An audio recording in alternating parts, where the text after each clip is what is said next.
Matahari pagi menyelinap lembut melalui celah tirai tipis berwarna krem di kamar Siska.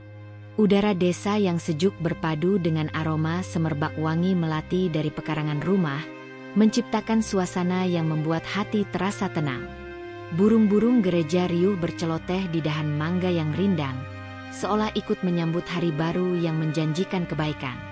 Siska membuka matanya perlahan, lalu tersenyum kecil sambil menarik napas panjang. Hari itu, seperti biasanya, ia bangun lebih awal dibanding semua penghuni rumah. Sudah hampir 3 bulan ia tinggal di rumah mertua, sejak suaminya, Adi, merantau keluar kota untuk bekerja. Awalnya, Siska merasa tinggal bersama mertua adalah sebuah kesempatan baik.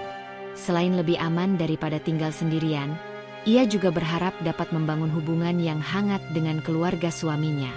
Apalagi, sejak kecil, ia terbiasa hidup dalam keluarga besar yang saling membantu. Ia membayangkan akan banyak berbagi cerita, tertawa bersama, dan saling menopang dalam suka maupun duka. Di ruang tengah, Siska menyalakan lampu dan mulai membereskan karpet gulung yang semalam dipakai untuk menonton televisi bersama. Ia melangkah ringan ke dapur, menyiapkan air panas untuk teh manis dan kopi. Dapur itu, meskipun sederhana, terasa begitu nyaman baginya. Rak kayu yang penuh peralatan masak, aroma kayu bakar yang tersimpan di sudut, dan panci-panci berkilau di atas tungku seakan menjadi bagian dari dunia baru yang kini ia jalani. Sambil menunggu air mendidih, Siska mengupas bawang merah dan bawang putih untuk bumbu sayur bening bayam yang akan ia masak. Tangannya lincah bekerja, sementara pikirannya melayang ke Adi. Suaminya jarang bisa menghubungi karena jadwal kerja yang padat. Tetapi setiap kali mereka berbicara lewat telepon, suaranya selalu hangat. "Sabar ya, sayang. Nggak lama lagi aku bisa pulang, dan kita bisa tinggal sendiri," begitu katanya beberapa hari lalu. Kalimat itu selalu menjadi penguat Siska. Tak lama, langkah kaki terdengar dari arah kamar depan. Mertua perempuan Siska, Bu Ratna, muncul dengan rambut yang masih sedikit berantakan, mengenakan daster bunga-bunga. Siska menyambutnya dengan senyum tulus. "Pagi, Bu. Tehnya sudah saya siapkan. Ibu mau pakai gula atau madu?" tanyanya ramah. Bu Ratna mengangguk pelan. "Gula saja, SIS. Terima kasih." Nada suaranya tenang, walau tidak terlalu hangat. Namun, Siska mencoba tidak terlalu memikirkan hal itu. Baginya, semua butuh waktu, keakraban tidak bisa dipaksakan. Setelah sarapan selesai, Siska membantu mertua laki-lakinya, Pak Sarman, menata kursi di teras. Pagi itu ada tetangga yang akan datang membicarakan acara arisan RT. Rumah keluarga Adi memang sering menjadi tempat berkumpul warga karena halaman depannya yang luas. Siska menyiapkan piring berisi kue cucur dan onde-onde, lalu menyusunnya di meja tamu. Saat para tetangga datang, ia menyambut mereka dengan sopan, bahkan ikut menyajikan minuman.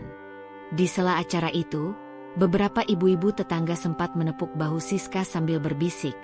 "Beruntung sekali punya mertua yang rumahnya nyaman, Dek.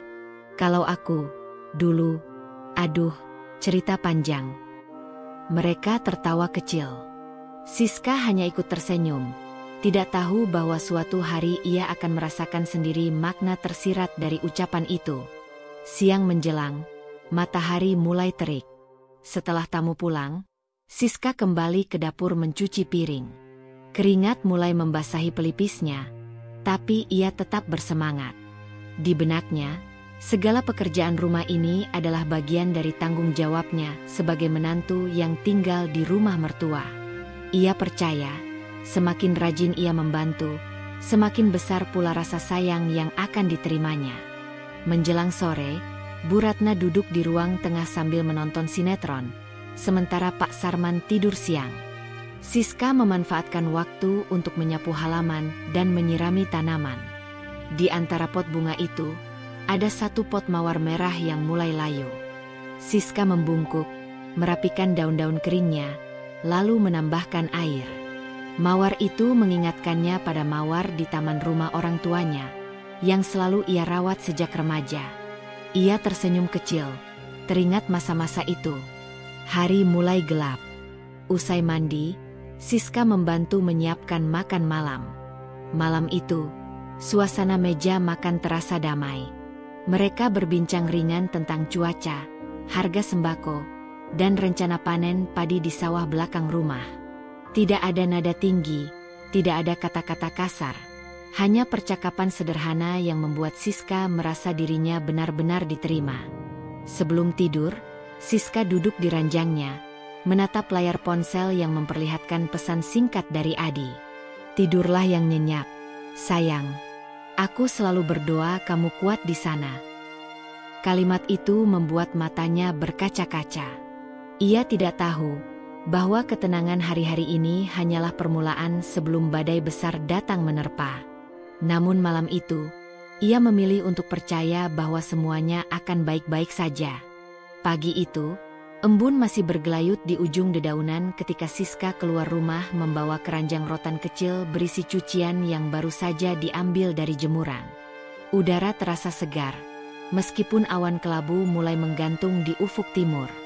Ia berjalan perlahan menuju kamar untuk menaruh cucian yang sebagian besar adalah milik mertuanya. Setelah meletakkan cucian, ia kembali ke dapur. Bu Ratna sudah duduk di kursi panjang sambil mengupas singkong.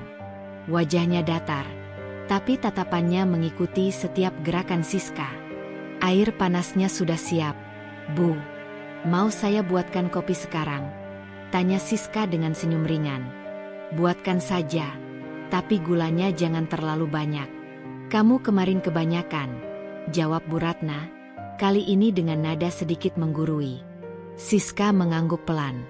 Ia tidak merasa tersinggung. Ia tahu setiap orang punya selera masing-masing, dan sebagai menantu, ia ingin mengikuti apa yang diinginkan mertuanya. Setelah membuatkan kopi, Siska duduk sebentar sambil memotong sayuran. Hari itu, Bu Ratna berkata ingin membuat sayur lodeh, tetapi hanya mau menggunakan bumbu yang dihaluskan dengan cara diulek, bukan di blender. "Kalau di blender rasanya beda, nggak sedap," katanya. Siska menuruti, meskipun ia tahu waktunya akan lebih lama. Menjelang siang, tetangga depan rumah, Bu Ijah, datang membawa beberapa lembar daun pisang. "Ini untuk bungkus pepes, SIS. Katanya ibu mau bikin," ucapnya ramah. Siska berterima kasih dan langsung meletakkan daun itu di meja dapur. Namun sebelum ia sempat menggunakannya, Bu Ratna berkata, "Daun ini kurang bagus, terlalu tua. Coba nanti kamu cari lagi di belakang rumah." Siska sempat merasa heran, karena daun itu menurutnya masih cukup layak dipakai. Tetapi ia memilih diam dan langsung menuju belakang rumah untuk mencari daun pisang yang lebih muda. Saat ia memetiknya, ia sempat melihat Pak Sarman sedang memeriksa sawah dari kejauhan. Angin berhembus pelan, membawa aroma tanah basah yang menenangkan. Siang itu, setelah semua masakan selesai, mereka makan bersama. Pak Sarman memuji sayur lodehnya, namun Bu Ratna hanya berkomentar singkat, "Lumayan, tapi kurang asin sedikit." Siska menelan nasi perlahan. Ia tidak tersinggung, hanya mulai merasa bahwa standar yang diinginkan mertuanya sangat tinggi, dan seolah apapun yang ia lakukan selalu ada kurangnya. Usai makan siang, Siska membereskan meja. Tiba-tiba, Bu Ratna memanggil dari ruang tengah. "SIS, nanti sore kamu ikut ke rumah Bu Lurah, ya? Ada pertemuan PKK. Biar kamu kenal ibu-ibu di sini." Siska mengangguk senang. Ia memang ingin bersosialisasi agar tidak merasa terisolasi. Namun, ketika sore tiba dan mereka berjalan menuju rumah Bu Lurah, Siska mulai menyadari sesuatu. Di hadapan ibu-ibu PKK, Bu Ratna sering menyelipkan komentar yang terdengar seperti keluhan tersamar. "Ini menantu saya, baru 3 bulan di sini. Lumayan rajin, walau masih belajar masak." Beberapa ibu tertawa kecil. Siska hanya tersenyum, meski dalam hatinya sedikit tersentil. Ia merasa tak perlu membela diri karena tidak ingin menimbulkan kesan buruk di pertemuan pertama. Sepulang dari pertemuan, suasana rumah agak sepi. Siska langsung mengganti baju dan menuju dapur untuk menyiapkan makan malam. Malam itu, ia sengaja membuat sup ayam kampung yang pernah diajarkan ibunya. Ia berharap menu itu bisa membuat suasana lebih hangat. Namun, ketika sup sudah dihidangkan, Bu Ratna kembali memberi komentar. Ayamnya empuk, tapi kaldunya kurang gurih. Besok coba pakai resep saya. Siska mengangguk sambil tersenyum, meski di hatinya mulai muncul pertanyaan. Apakah ini tanda bahwa apapun yang ia lakukan tidak akan pernah benar di mata mertuanya? Malam semakin larut. Di kamar, Siska menatap layar ponselnya. Adi mengirim pesan singkat, "Maaf belum bisa telepon. Kerjaan menumpuk. Jangan sedih, ya." Ia membalas singkat, "Aku baik-baik saja, Mas. Semoga kamu sehat selalu." Padahal, di hatinya mulai muncul rasa rindu yang bercampur resah. Ada bayang samar yang mulai menyelinap, bahwa kehidupan di rumah ini tidak akan selalu setenang yang ia kira. Fajar baru saja merekah, dan kabut tipis masih menyelimuti halaman rumah ketika Siska bangun dari tidurnya. Ia meraih kerudung tipis di gantungan, lalu berjalan pelan menuju dapur. Udara pagi yang dingin menusuk kulit membuatnya sedikit bergidik, namun semangatnya tetap terjaga. Seperti biasa, ia ingin menyiapkan sarapan sebelum semua penghuni rumah terbangun. Siska menyalakan tungku, meniup pelan api yang mulai membara. Aroma kayu terbakar memenuhi ruang dapur. Di atas meja, sudah ada beberapa bahan masakan yang ia susun semalam. Beras untuk dimasak menjadi nasi, telur ayam kampung, dan daun bawang yang masih segar. Hari itu ia berencana membuat nasi goreng sederhana, ditambah telur dadar gulung, agar sarapan terasa sedikit berbeda.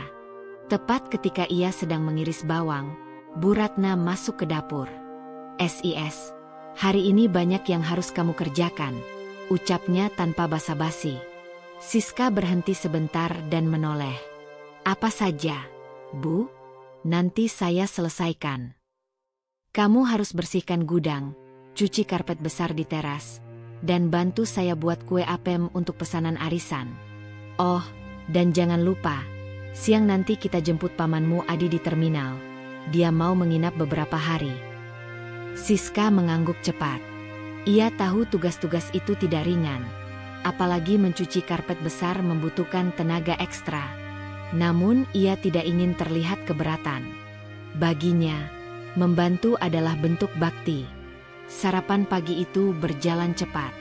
Pak Sarman memuji nasi goreng buatan Siska. Namun Bu Ratna hanya berkomentar, "Ya, lumayan. Lain kali jangan terlalu berminyak." Siska tersenyum tipis. Ia mulai terbiasa dengan komentar seperti itu.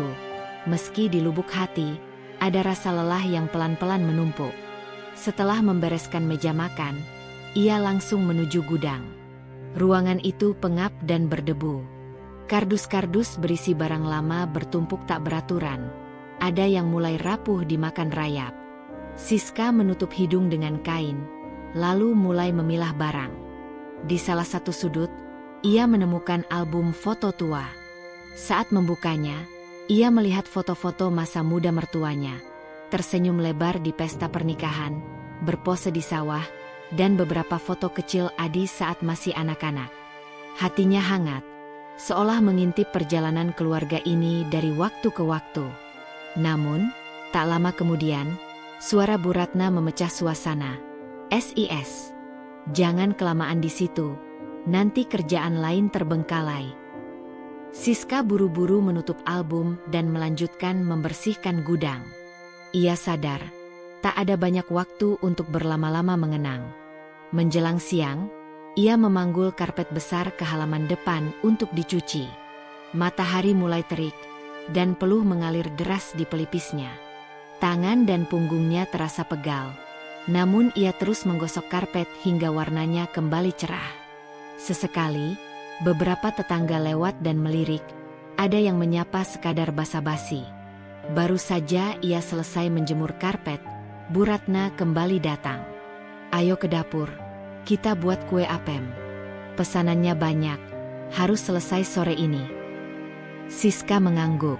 Tangannya masih basah, tapi ia segera mengikuti. Di dapur, proses membuat kue apem itu melelahkan. Mengaduk adonan tepung, santan, dan gula membutuhkan tenaga karena harus diaduk lama agar teksturnya lembut. Bu Ratna beberapa kali mengoreksi cara Siska mengaduk, menyuruhnya lebih cepat atau lebih rata. Siska hanya menurut, walau tubuhnya mulai terasa letih. Saat kue apem mulai matang, aroma manis menyebar ke seluruh rumah. Siska tersenyum, membayangkan kue itu akan disukai pembeli. Namun, ketika ia berkata, "Wangi sekali, Bu. Semoga laku semua." Bu Ratna hanya menjawab datar, "Ya, semoga. Tapi bentuknya ada yang kurang rapi. Besok harus lebih bagus." Siang itu, setelah semua kue selesai, mereka berangkat ke terminal menjemput Paman Budi, adik dari Pak Sarman. Lelaki itu berperawakan tinggi, ramah, dan banyak bicara. Saat bertemu Siska, ia menyapanya hangat. "Wah, ini menantu baru, ya? Cantik dan kelihatan rajin," ucapnya sambil tersenyum. Siska membalas salamnya dengan sopan. Sesampainya di rumah, Siska langsung menyiapkan minuman untuk tamu. Namun, belum sempat ia duduk, Bu Ratna memanggil lagi. "SIS, tolong ambilkan bantal tambahan di lemari belakang, sekalian rapikan kamar tamu." Tanpa mengeluh, Siska menuruti. Sore itu, ia hampir tak berhenti bekerja, dari dapur, halaman, hingga kamar tamu. Menjelang malam, mereka makan bersama. Paman Budi bercerita tentang perjalanannya, diselingi tawa renyah. Namun Siska tidak banyak bicara. Tubuhnya lelah, kepalanya sedikit pusing. Ia hanya sesekali tersenyum dan menyendok makanan. Setelah semua orang selesai makan, Siska membersihkan meja dan mencuci piring. Ketika ia masuk kamar, waktu sudah hampir pukul 11 malam. Ia duduk di tepi ranjang, memijat lehernya yang pegal. Ponselnya bergetar. Ada pesan dari Adi. "Sayang, kamu capek nggak di sana? Kalau terlalu berat, bilang sama ibu untuk nggak kasih kerjaan banyak-banyak." Siska mengetik balasan, "Aku baik-baik saja, Mas. Kerja sedikit kan bagus, biar nggak bosan." Namun ia tahu, kalimat itu tidak sepenuhnya jujur. Di hatinya, ia mulai merasa tugas-tugas itu seperti ombak yang tak pernah surut. Malam itu, sebelum tidur, ia menatap langit-langit kamar. Ada rasa rindu pada masa-masa awal pernikahan, ketika ia dan Adi tinggal berdua di rumah kontrakan kecil, saling membantu, saling menguatkan. Kini, meski berada di rumah besar yang ramai, ia merasa sendirian. Dan entah kenapa, ia mulai merasakan sesuatu yang asing, sebuah jarak yang perlahan tumbuh di antara dirinya dan mertuanya. Ia tidak tahu, ini baru awal dari gelombang yang lebih besar, yang suatu saat akan memaksanya mengambil keputusan yang akan mengubah seluruh hidupnya. Matahari pagi itu terasa lebih terik dari biasanya. Sinar yang masuk melalui celah tirai kamar Siska memantul di lantai, menandai bahwa hari akan cukup panas. Ia bangun sedikit lebih lambat dari biasanya, bukan karena malas, melainkan tubuhnya masih terasa berat akibat pekerjaan kemarin. Punggungnya nyeri, dan jemarinya pegal setelah seharian mengaduk adonan dan mencuci karpet besar. Meski begitu, ia berusaha menguatkan diri. Ia tahu, tinggal di rumah mertua berarti harus siap membantu. Ia melangkah ke dapur dengan senyum yang dipaksakan, namun langsung menyadari suasana pagi itu berbeda. Bu Ratna sudah duduk di kursi panjang, matanya tajam menatap Siska. "Kamu tahu jam berapa sekarang?" Suara Bu Ratna dingin.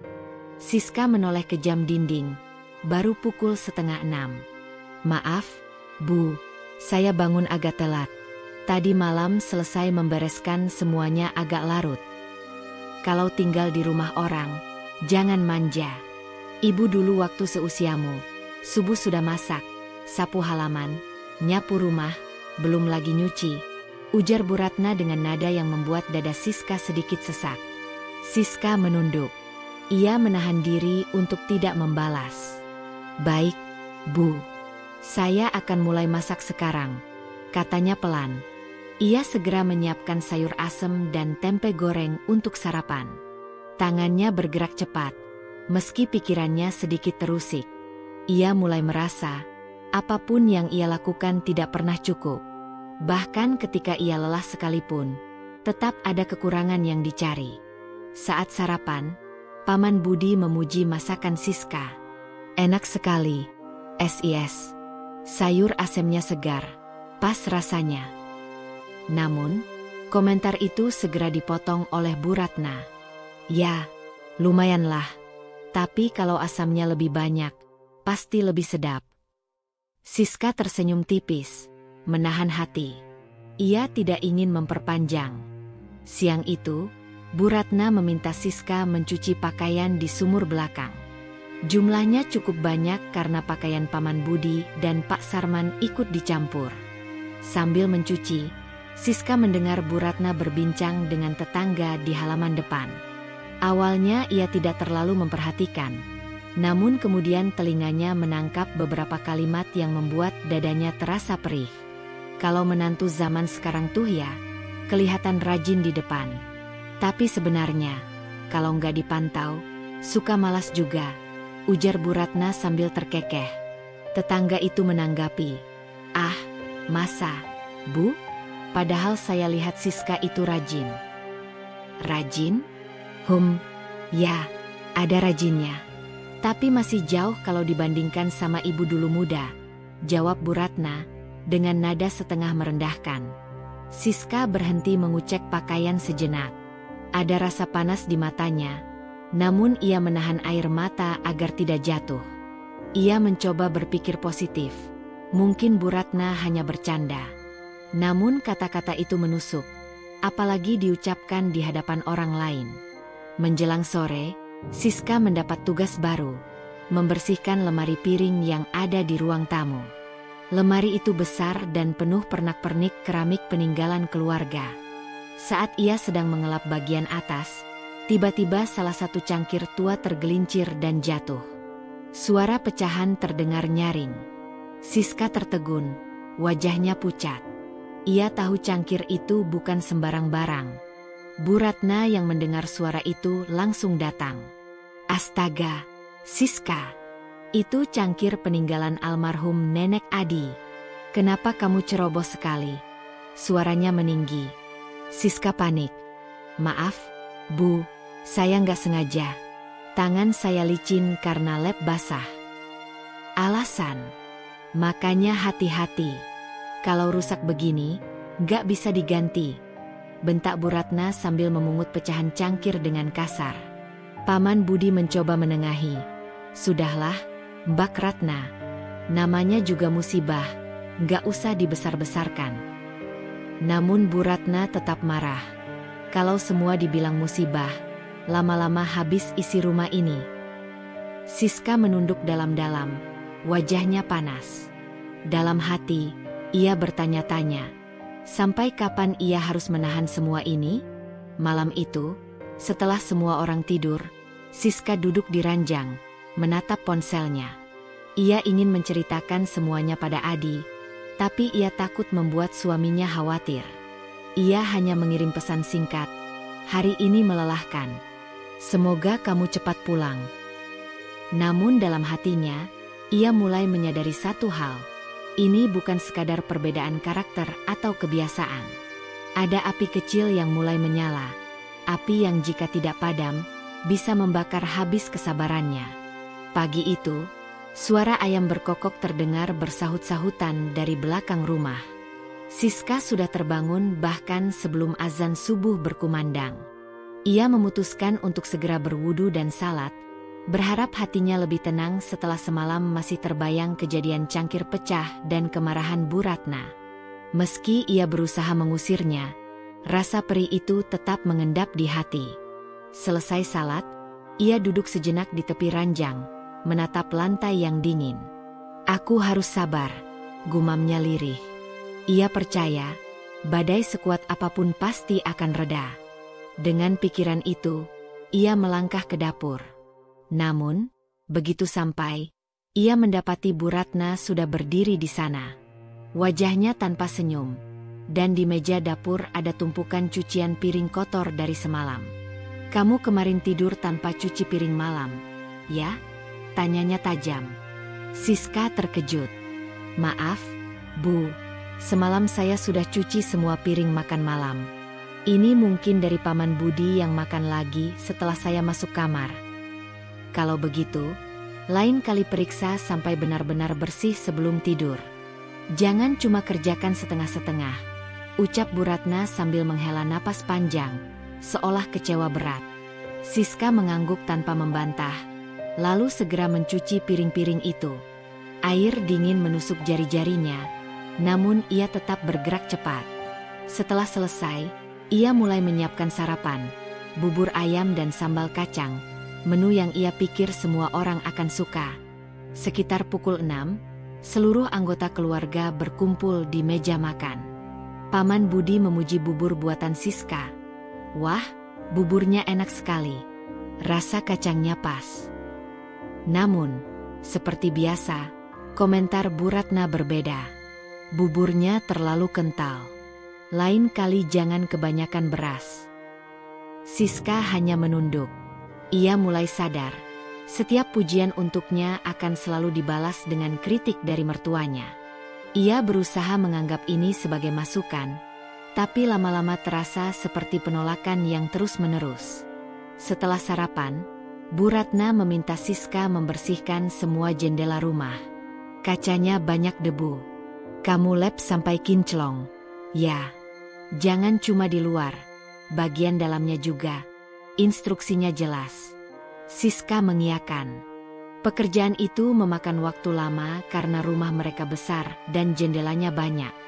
Ia harus menggeser kursi, mengelap kaca berulang kali, dan membersihkan bingkai kayu yang sudah mulai berjamur. Saat ia sedang mengelap jendela ruang tamu, Bu Ratna lewat sambil berkata, "Kamu kalau kerja jangan pelan-pelan begitu. Lihat tuh, masih ada bekas noda. Kalau saya yang kerja, dari tadi sudah selesai." Komentar itu menusuk, tapi Siska tetap tersenyum tipis. "Baik, Bu. Saya bersihkan lagi." Menjelang siang, tubuh Siska mulai terasa lelah. Namun, belum sempat ia duduk, Bu Ratna memanggil dari dapur. "Sis, bantu ibu bikin kue lapis untuk acara besok. Adonannya banyak, kita harus mulai sekarang." Siska kembali menahan rasa pegal di kakinya dan masuk ke dapur. Proses membuat kue lapis memakan waktu karena harus menunggu tiap lapisan matang sebelum menuang adonan berikutnya. Panas dari kukusan membuat wajahnya basah oleh keringat. Saat proses hampir selesai, telepon rumah berdering. Bu Ratna mengangkatnya. Dari nada suaranya, Siska tahu itu Adi yang menelepon dari tempat kerjanya. "Oh, ini Siska ada di sini. Ya, rajin sih rajin. Tapi kadang kerjanya kurang teliti," ujar Bu Ratna sambil melirik ke arah Siska. Hati Siska seperti diremas. Komentar itu bukan hanya disampaikan pada tetangga seperti kemarin, tapi kini langsung kepada suaminya. Setelah menutup telepon, Bu Ratna berkata, "Adi tadi tanya kabar kamu." Ibu jawab apa adanya saja. Biar dia tahu, tinggal di rumah ini itu harus siap belajar, gak bisa santai. Siska mencoba tersenyum, tapi matanya terasa panas. Ia ingin berkata bahwa ia sudah berusaha sekuat tenaga, namun ia tahu, mengucapkannya hanya akan membuat keadaan semakin buruk. Sore itu, saat menjemur cucian terakhir, Siska melihat Paman Budi duduk di teras. Lelaki itu memanggilnya. "Sini, Sis. Duduk sebentar. Kamu kelihatan capek." Siska duduk, menghela napas panjang. "Paman tahu, kamu sudah berusaha keras. Mungkin Ibu Ratna memang orangnya tegas, tapi jangan sampai hatimu jadi keras juga. Sabar, ya. katanya dengan nada tulus. Ucapan itu membuat mata Siska berkaca-kaca. Meski sederhana, setidaknya ada seseorang yang melihat usahanya. Menjelang malam, Siska menyiapkan makan malam seperti biasa. Namun, kali ini, ia sengaja membuat sayur sop dengan resep persis seperti yang Bu Ratna ajarkan sebelumnya. Ia berharap, kali ini tidak akan ada komentar negatif. Tapi harapannya pupus ketika Bu Ratna berkata, "Ya, sudah lumayan. Tapi kalau ibu yang masak, rasanya lebih sedap." Siska menunduk, merasakan luka di hatinya makin terbuka. Ia mulai bertanya-tanya, apakah ia akan selamanya menjadi orang luar di rumah ini? Dan di lubuk hatinya, sebuah tekad kecil mulai tumbuh. Suatu hari, ia akan membalas semua perlakuan ini. Not dengan kebencian, tapi dengan cara yang akan membuat Bu Ratna mengerti arti menghargai. Malam itu, sebelum tidur, ia mengirim pesan pada Adi. "Aku kuat di sini, Mas. Tapi aku ingin kita segera punya rumah sendiri." Ia tak tahu, pesan itu akan menjadi awal dari sebuah rencana besar yang perlahan mulai terbentuk di benaknya. Pagi itu, embun masih bertahan di ujung daun pisang di halaman belakang ketika Siska menyalakan tungku di dapur. Udara terasa dingin menusuk, tetapi panas dari api kecil membuatnya sedikit hangat. Tangannya cekatan menyiapkan sarapan. Tumis kangkung, ikan asin, dan sambal terasi. Menu sederhana, tapi ia yakin semua orang akan menyukainya. Hari itu, ia memutuskan untuk bangun lebih awal dari biasanya, jauh sebelum Bu Ratna keluar dari kamar. Ia ingin menghindari komentar bahwa ia bangun terlambat atau tidak siap bekerja. Dalam hati, ia sudah mulai mengatur strategi. Jika ia bisa bekerja dengan sangat rapi dan tepat waktu, setidaknya ia punya alasan untuk tidak disalahkan. Sekitar pukul 6 kurang, Bu Ratna keluar dari kamar, mengenakan daster biru tua. Matanya sedikit terkejut melihat meja makan sudah rapi dengan hidangan yang siap disantap. "Kamu sudah masak?" tanyanya singkat. Siska mengangguk. "Iya, Bu. Supaya semua bisa sarapan lebih awal." Bu Ratna hanya berkomentar, Ya, bagus kalau begitu." Walaupun singkat, itu adalah salah satu respons paling netral yang pernah Siska dapatkan. Ia menahan diri untuk tidak berharap terlalu banyak. Setelah sarapan, Bu Ratna memintanya membersihkan halaman belakang. Daun-daun kering menumpuk karena angin kencang semalam. Siska mengambil sapu lidi dan mulai bekerja. Sementara itu, Paman Budi yang sedang duduk di teras belakang berkata, "Kamu rajin sekali pagi ini. Nanti kalau sudah selesai, istirahat sebentar, ya." Siska hanya tersenyum. Ia tahu, kata-kata seperti itu adalah bahan bakar kecil untuk semangatnya.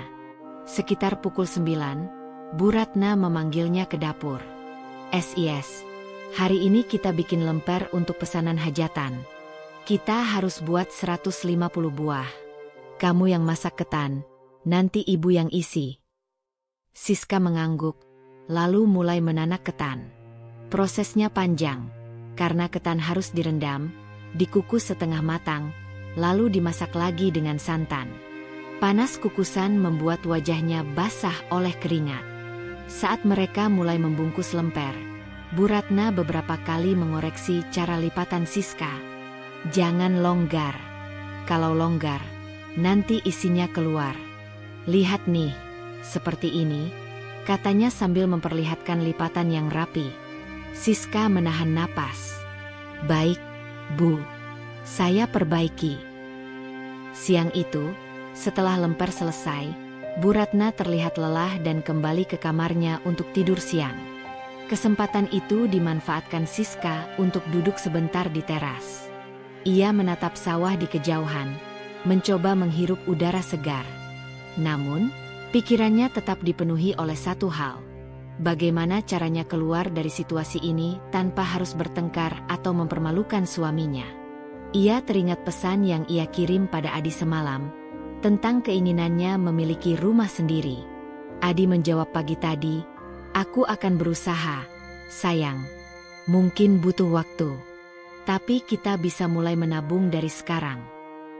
Kalimat itu membuat Siska semakin mantap. Ia mulai merencanakan sesuatu. Selama tinggal di rumah mertua, ia akan menghemat sebanyak mungkin, sambil perlahan membangun keterampilan yang bisa membantunya menghasilkan uang sendiri. Sore itu, ketika Bu Ratna sedang sibuk di ruang tengah, Siska meminjam dapur kecil di belakang untuk mencoba membuat kue bolu kukus resep ibunya. Ia membuat dalam jumlah sedikit, hanya untuk uji coba. Hasilnya lumayan, lembut dan manis, meski tampilannya sederhana. Paman Budi yang kebetulan lewat mencicipi satu dan berkata, "Ini enak sekali.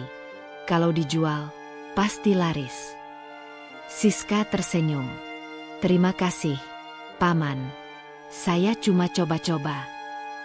Dalam hati, ia sudah membayangkan, jika ia bisa membuat kue ini dalam jumlah banyak, ia mungkin bisa menitipkannya di warung dekat rumah. Namun, sebelum ia sempat membereskan semuanya, Bu Ratna masuk. Matanya langsung tertuju pada meja dapur yang berantakan. "Kamu masak lagi? Kok nggak bilang-bilang? Ini meja jadi kotor begini." Siska menunduk. "Maaf, Bu. Saya tadi cuma coba resep kecil." "Ya kalau mau coba, tunggu waktu yang tepat. Jangan di saat kita baru saja selesai bersih-bersih," ucap Bu Ratna dengan nada tegas. Siska tidak membantah. Ia sadar, belum saatnya memperlihatkan rencananya. Semua ini harus dilakukan pelan-pelan, di waktu yang tepat. Malamnya, setelah makan malam, Siska mencuci semua piring, lalu duduk di kamarnya sambil menulis di buku kecil. Ia mencatat resep kue bolu, estimasi biaya bahan, dan kemungkinan keuntungan jika dijual per kotak. Buku kecil itu ia sembunyikan di dalam tas pakaian, jauh dari jangkauan siapapun. Hari itu, meski kembali menerima kritik, Siska merasa ia telah memulai sesuatu. Benih rencana itu kini sudah tertanam, dan ia berjanji pada dirinya sendiri, suatu hari ia akan membuatnya tumbuh menjadi kenyataan. Ia menutup mata malam itu dengan pikiran yang lebih tenang. Untuk pertama kalinya setelah sekian lama, ia merasa punya kendali atas hidupnya, meski masih terperangkap di rumah ini. Dan di lubuk hati, ia tahu, jalan keluar itu mulai terbuka sedikit demi sedikit. Udara pagi itu lembab setelah hujan semalaman. Tanah halaman masih basah. Aroma segar tanah basah bercampur dengan wangi daun pisang yang tumbuh di sudut belakang rumah. Siska bangun lebih awal, menyalakan tungku sambil memeluk lengan untuk mengusir dingin. Ia menyiapkan menu sederhana, nasi uduk, telur balado, dan tahu goreng. Selama menanak nasi uduk, pikirannya dipenuhi rencana yang ia buat semalam. Ia ingin mulai mencoba membuat kue bolu kukus lagi, kali ini dalam jumlah lebih banyak, lalu menitipkannya di warung dekat rumah. Ia bahkan sudah mengatur agar waktu pembuatannya di luar jam sibuk pekerjaan rumah, supaya tidak mengganggu tugas yang diberikan Bu Ratna. Pukul 6 lewat sedikit, semua hidangan sudah tertata rapi di meja. Bu Ratna keluar dari kamar, melihat meja yang sudah lengkap, dan hanya berkata, nasi uduk ya? Semoga nggak terlalu lembek." Siska mengangguk tanpa komentar. Ia sudah hafal pola itu. Komentar singkat yang nyaris tak pernah terdengar seperti pujian. Setelah sarapan, Bu Ratna menyuruhnya menyapu halaman depan. Angin pagi membawa dedaunan jatuh berserakan di atas tanah. Siska mengambil sapu lidi, bekerja cepat, lalu membakar daun-daun kering di sudut halaman. Selesai membersihkan, ia berpamitan sebentar pada Bu Ratna untuk membeli gula dan margarin ke warung. "Buat apa margarin?" tanya Bu Ratna curiga. "Oh, untuk stok di dapur, Bu," jawab Siska singkat. Ia memilih untuk tidak menjelaskan terlalu detail. Takut rencananya tercium sebelum waktunya. Setelah kembali dari warung, ia menunggu sampai Bu Ratna sibuk di ruang tengah, menonton acara favoritnya. Lalu, di dapur belakang yang jarang dipakai, Siska mulai mengocok adonan kue bolu. Tangannya cekatan, dan hatinya berdebar-debar. Bukan hanya karena takut ketahuan, tapi juga karena ada rasa semangat yang jarang ia rasakan belakangan ini. Bolu kukus itu mengembang sempurna. Wangi manisnya memenuhi dapur kecil itu. Ia membungkusnya rapi dalam plastik, lalu menaruh sebagian di kotak kardus bekas. Sekitar pukul 2 siang, saat Bu Ratna tidur siang, Siska diam-diam keluar dan menitipkan kue itu di warung Mbak Yati. "Kalau laku, kabari saya ya, Mbak. Nanti saya buat lagi," ucapnya pelan. Mbak Yati mengangguk. "Tenang, SIS. Kue senak ini pasti cepat habis." Namun, langkah kembalinya ke rumah menjadi awal masalah. Saat ia masuk lewat pintu belakang, Bu Ratna sudah berdiri di dapur dengan tangan terlipat di dada. Wajahnya datar tapi matanya tajam. "Kamu dari mana?" "Dari warung, Bu," jawab Siska tenang. "Warung lagi? 2 kali ke warung hari ini. Kamu jajan, ya?" Nada suaranya setengah menyelidik. Siska menggeleng. "Tidak, Bu. Cuma titip kue." "Kue? Kue apa? Jangan-jangan kamu pakai bahan dapur rumah ini untuk jualan tanpa izin?" Suara Bu Ratna mulai meninggi. Siska tertegun. Ia ingin menjelaskan bahwa semua bahan ia beli sendiri dari uang tabungannya, tapi kesempatan itu tak sempat datang. "Kamu tinggal di sini, makan di sini, pakai semua fasilitas, tapi malah sibuk bikin usaha diam-diam. Kalau mau begitu, mending tinggal di tempatmu sendiri," bentak Bu Ratna. Kata-kata itu menusuk. Siska merasakan panas di wajahnya, bukan karena malu, tapi karena marah yang ia tahan sekuat tenaga. Ia menunduk, berkata pelan, "Maaf, Bu. Saya beli semua bahannya sendiri. Saya cuma ingin membantu ekonomi keluarga." "Bantu keluarga? Kalau mau bantu, kerjakan saja pekerjaan rumah dengan benar. Jangan bikin hal-hal yang gak perlu," potong Bu Ratna dingin, lalu pergi meninggalkannya di dapur. Siska berdiri mematung. Dadanya sesak, tapi ia tidak ingin menangis di depan mertuanya.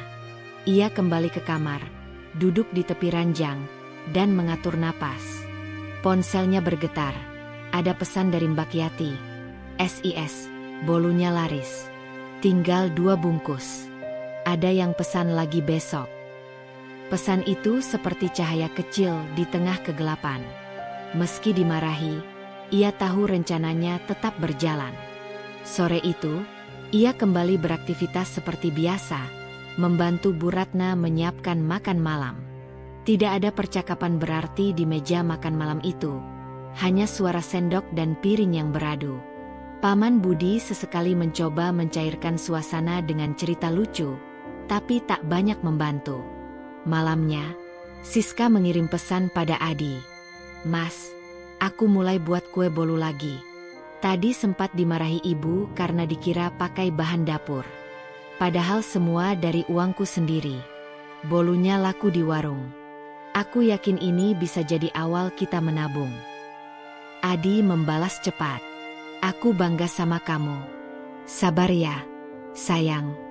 Jangan biarkan omongan ibu mematahkan semangatmu." Pesan itu menjadi penguat. Siska menutup ponsel, lalu menatap langit-langit kamar. Ia tahu langkahnya tersandung hari ini, tapi itu bukan alasan untuk berhenti. Benih yang ia tanam mulai tumbuh, dan ia tak akan membiarkannya layu hanya karena badai kecil. Pagi itu, embun masih menggantung di ujung dedaunan. Burung-burung kecil bercicit riang di dahan mangga di belakang rumah. Siska bangun seperti biasa, menyiapkan sarapan dengan langkah tenang. Tangan dan pikirannya bekerja otomatis. Mencuci beras, menanak nasi, memotong sayuran, menumis bumbu. Tetapi di sudut pikirannya, ada satu agenda yang membuat jantungnya berdegup lebih kencang. Membuat kue bolu pesanan hari ini. Setelah sarapan tersaji dan semua anggota keluarga makan, ia membersihkan meja dan mencuci piring. Saat Bu Ratna duduk di ruang depan menonton acara sinetron pagi, Siska segera menuju dapur belakang. Bahan-bahan sudah ia siapkan sejak kemarin sore. Tepung, gula, margarin, telur, dan baking powder. Semua dibeli dari uang tabungan yang ia simpan di dompet kecil di bawah bantalnya. Dengan hati-hati, ia mulai mengocok adonan. Suara spatula yang membentur baskom plastik menjadi irama yang menenangkan. Bau harum margarin memenuhi udara. Sesekali ia tersenyum, membayangkan wajah para pembeli yang akan menikmati bolu buatannya. Ia tidak sedang mengejar kekayaan besar, hanya ingin menambah sedikit penghasilan dan punya rasa mandiri. Namun, di balik itu, ada rasa was-was. Kejadian 2 hari lalu masih membekas di benaknya. Amarah Bu Ratna, tatapan curiga, dan tuduhan yang menusuk itu membuatnya lebih berhati-hati. Ia memastikan pintu dapur belakang tertutup rapat, agar aroma kue tidak terlalu tercium ke dalam rumah. Sekitar 1 jam kemudian, 24 potong bolu kukus hangat sudah tertata rapi dalam plastik bening. Siska memasukkannya ke dalam kardus dan menutupnya dengan kain tipis. Ia menunggu waktu yang tepat untuk keluar rumah, yaitu saat Bu Ratna masuk ke kamar untuk tidur siang. Tepat pukul 11:30 siang, momen itu tiba. Siska berpamitan singkat, "Bu, saya ke warung sebentar." Bu Ratna yang sedang merapikan lipatan kain batik hanya menjawab singkat, "Iya." Langkah Siska cepat tapi teratur menuju warung Mbak Yati. Saat kardus dibuka, mata Mbak Yati langsung berbinar. "Wah, bolunya cantik banget, SIS. Kemarin orang-orang pada tanya, kapan ada lagi?" Siska tertawa kecil. "Alhamdulillah. Semoga hari ini laris juga." Ia menyerahkan bolu-bolu itu dan kembali pulang, merasa langkahnya ringan.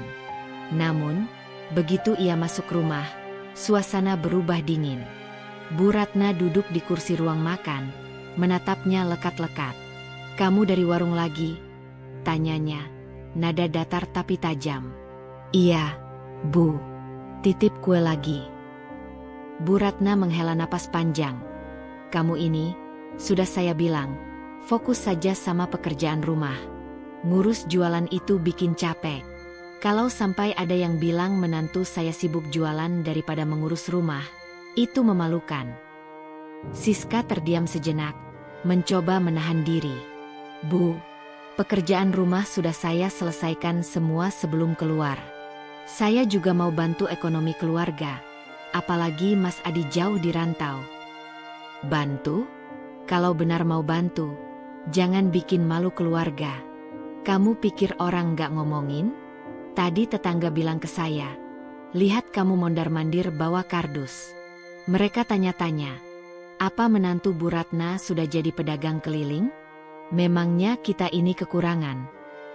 Kalimat itu seperti pisau yang menggores harga diri Siska. Ia ingin membalas, ingin berkata bahwa berdagang bukanlah aib. Tetapi ia menahan diri, karena tahu melawan saat ini hanya akan memperkeruh keadaan. Ia menunduk, "Saya minta maaf kalau ibu merasa malu. Saya akan lebih hati-hati." Sore harinya, Mbak Yati mengirim pesan. "SIS, semua bolu laku dalam 3 jam. Ada yang pesan 30 potong untuk besok." Siska tersenyum tipis. Di satu sisi, hatinya senang melihat usahanya dihargai orang. Di sisi lain, ia tahu berita ini akan memicu kemarahan Bu Ratna lagi jika sampai terdengar. Malam itu, setelah semua orang tidur, Siska duduk di tepi ranjang sambil menatap dompet kecil di tangannya. Ia menghitung uang hasil penjualan. Jumlahnya memang belum besar, tapi cukup membuat hatinya hangat. Ada rasa puas, rasa bahwa ia masih bisa berdiri di atas kaki sendiri walau sedikit demi sedikit. Ia menulis pesan untuk Adi. "Mas, jualan bolu laku lagi. Bahkan ada pesanan banyak besok. Tapi ibu nggak senang. Katanya malu kalau menantunya kelihatan berdagang. Aku sedih, tapi aku nggak mau berhenti." Tak lama, balasan datang. "Kamu nggak salah, Siska. Dagang itu halal. Aku janji, nanti kalau aku pulang, Kita jalani ini sama-sama. Sementara, kamu jaga dirimu, ya." Kata-kata itu membuat Siska merasa didukung. Namun, ia juga sadar bahwa dukungan dari jauh tak cukup untuk melindunginya dari ketegangan di rumah. Ia mulai berpikir untuk menyimpan sebagian bahan dan peralatan di rumah tetangga yang bisa ia percaya, agar aktivitasnya tidak terlalu terpantau. Hari-hari berikutnya, Siska menjalankan rencana itu. Ia menitipkan mixer dan beberapa bahan di rumah Bunarti, tetangga yang ramah. Produksi bolu ia lakukan di sana pada pagi atau siang hari ketika kesempatan datang. Bolu-bolu itu tetap laris. Bahkan beberapa kali ia mendapat pesanan dari luar kampung. Namun, diam-diam Bu Ratna mulai mencurigai mengapa Siska semakin sering keluar rumah. Dan pada suatu sore, saat Siska baru pulang membawa kardus kosong, Bu Ratna berdiri di depan pintu dengan wajah tegang. "Kamu kira saya nggak tahu apa yang kamu lakukan? Saya dengar sendiri dari orang. Kamu bikin kue di rumah Bunarti. Jadi kamu sembunyi-sembunyi dari saya sekarang." Degup jantung Siska terasa di telinganya. Ia menatap mata mertuanya, lalu menjawab dengan suara pelan tapi tegas, "Saya tidak sembunyi, Bu. Saya hanya ingin menjalankan usaha ini tanpa mengganggu Ibu. Semua bahan saya beli sendiri. Saya tidak mengambil apapun dari rumah ini. Tetap saja, kamu tinggal di sini. Semua orang tahu kamu menantu saya. Kalau kamu terlihat sibuk jualan, orang akan berpikir keluarga kita susah. Saya nggak mau orang kasihan sama kita." Siska menutup mata sejenak, menahan air mata yang mendesak keluar. Ia tahu perdebatan ini tidak akan berakhir hari ini. Tapi di dalam hatinya, satu hal sudah jelas. Ia tidak akan menghentikan langkahnya, meski harus menghadapi benturan lebih besar. Di luar, langit mulai gelap, tapi di dalam hati Siska, api kecil semangatnya justru mulai membara. Ia tidak lagi hanya ingin membantu ekonomi keluarga.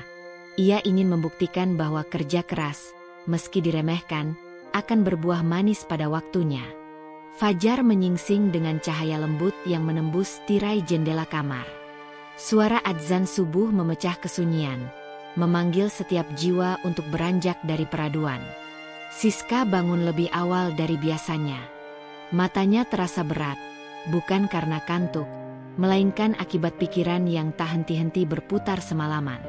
Semalam, perdebatan dengan Bu Ratna masih bergaung di telinganya.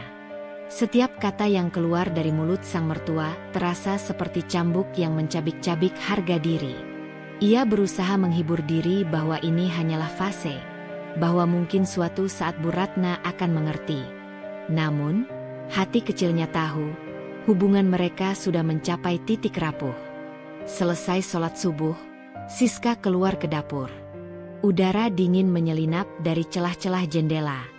Ia menyalakan kompor, menaruh panci untuk merebus air. Hari ini, ia tidak akan membuat kue. Pesanan untuk hari ini sudah ia tolak sejak kemarin, demi menghindari ledakan kemarahan Bu Ratna. Tetapi entah kenapa, justru keheningan itu membuatnya semakin gelisah.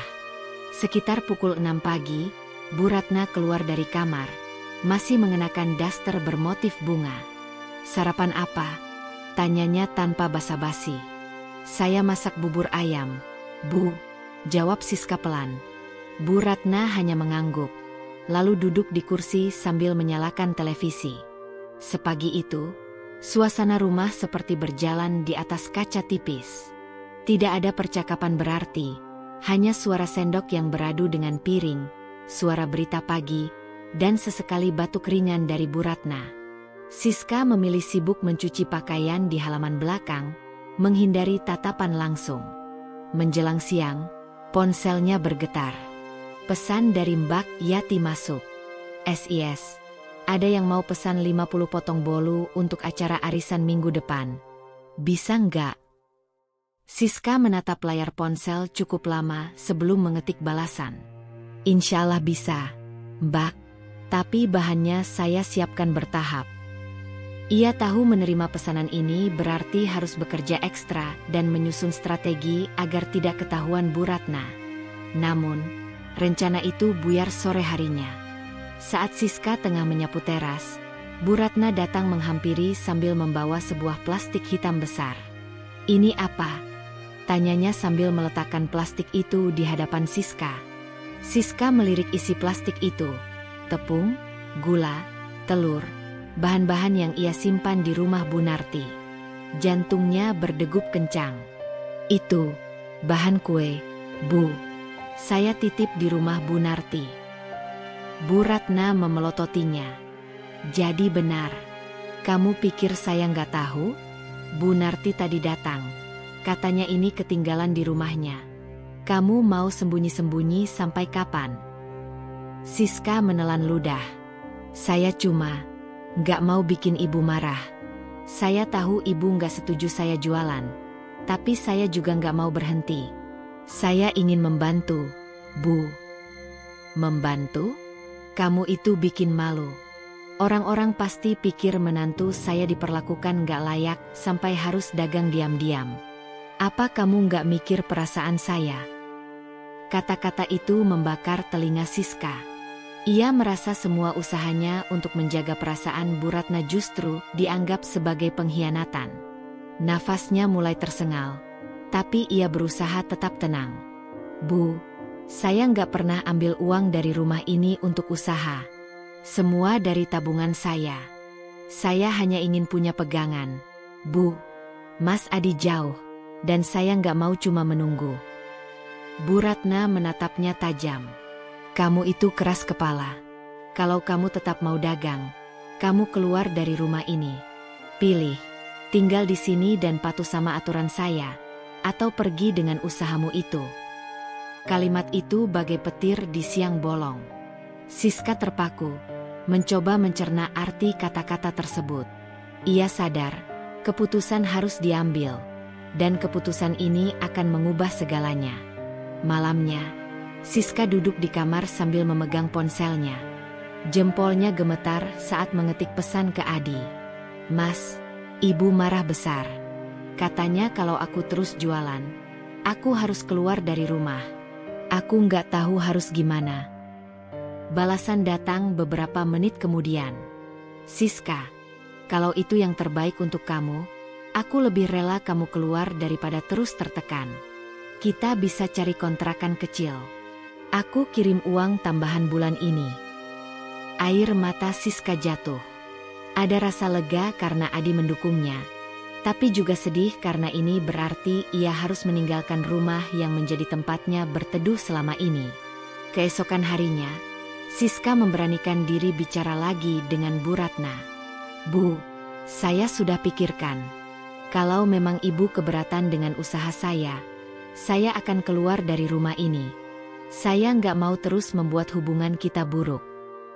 Bu Ratna hanya terdiam, lalu berkata datar, "Terserah kamu." Sore itu, Siska mulai membereskan barang-barangnya. Beberapa tetangga yang mengetahui kabar itu datang memberi semangat. Bu Narti bahkan menawarkan untuk menampung Siska sementara sampai ia mendapat kontrakan. "Kamu perempuan kuat, SIS. Jangan takut. Kalau niatmu baik, Allah pasti bukakan jalan," kata Bu Narti sambil menepuk bahunya.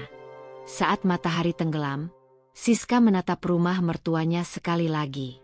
Di sanalah ia pernah berharap bisa membangun keluarga harmonis. Tapi kenyataan berkata lain. Ia melangkah pergi dengan membawa 2 koper kecil dan 1 kardus berisi peralatan membuat kue. Di langit yang mulai gelap, Siska berjanji pada dirinya sendiri. Ia akan membuktikan bahwa usaha kecil yang diremehkan ini akan menjadi pijakan menuju kehidupan yang lebih baik. Dan suatu hari nanti, orang-orang yang meragukannya akan melihat sendiri hasilnya. Udara pagi itu terasa berbeda. Tidak ada suara langkah kaki Bu Ratna, tidak ada teguran tiba-tiba, dan tidak ada tatapan menghakimi setiap kali Siska melangkah di rumah. Yang ada hanyalah suara burung gereja di genting dan sinar matahari yang menerobos tirai tipis jendela kontrakan barunya. Kontrakan itu kecil, hanya terdiri dari 1 kamar tidur, ruang tengah yang menyatu dengan dapur, dan kamar mandi di belakang. Lantainya terbuat dari semen polos yang dingin.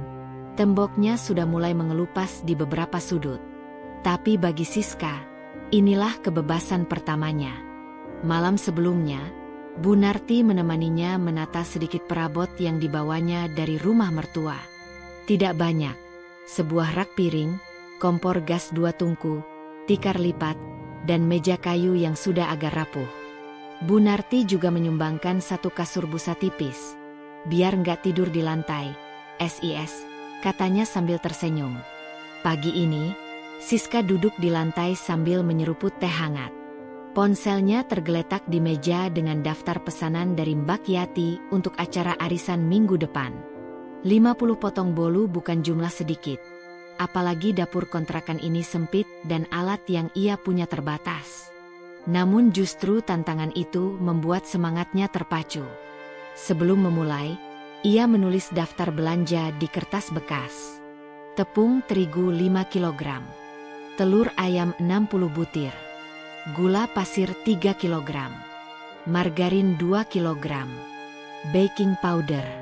Vanili. Ia mengikat rambutnya, mengambil tas kain, lalu berjalan menuju pasar tradisional yang berjarak sekitar 15 menit. Di pasar, aroma bumbu dapur bercampur dengan wangi kue-kue yang dijajakan di pinggir jalan. Beberapa pedagang sudah mengenalnya karena ia sering belanja saat masih tinggal di rumah mertua. "Loh, Bu Siska? Pindah rumah ya?" tanya Bu Mimin, penjual telur. "Iya, Bu. Deket sini, di gang belakang masjid," jawab Siska sambil tersenyum. "Baguslah. Semoga rezekinya lancar," ucap Bu Mimin sambil menimbang telur dan memasukkannya ke kantong plastik besar. Sampai di kontrakan, Siska langsung memulai persiapan. Ia sadar bahwa listrik di kontrakan ini tidak sekuat di rumah mertua. Jadi ia harus pintar mengatur waktu memanggang agar tidak korslet. Ia memutuskan memanggang secara bertahap, 10 potong sekali masak. Sementara bolu pertama dipanggang, ia mengaduk adonan berikutnya dengan tangan. Ototnya mulai terasa pegal tapi hatinya penuh semangat. Menjelang sore, aroma bolu memenuhi ruangan sempit itu. Tetangga yang lewat sering melongok ke dalam dan bertanya, "Wangi banget, Mbak. Jualan ya?" Siska mengangguk sambil tersenyum. Beberapa bahkan langsung memesan untuk minggu depan. Namun, di tengah kesibukannya, ponselnya bergetar. Pesan dari nomor tak dikenal masuk. "Kamu senang ya sekarang? Bisa bebas tanpa aturan? Ingat, kamu itu istri orang. Jangan sampai kelakuanmu bikin malu suamimu." Siska terdiam. Jantungnya berdetak cepat. Ia tahu itu pesan dari Bu Ratna. Meski nomornya tidak tersimpan, nada bicaranya jelas. Siska menutup ponsel, mencoba mengalihkan pikiran. Tapi pesan itu membekas, menusuk hatinya. Ia merasa seperti diawasi, seolah langkahnya tidak pernah lepas dari bayang-bayang rumah lama.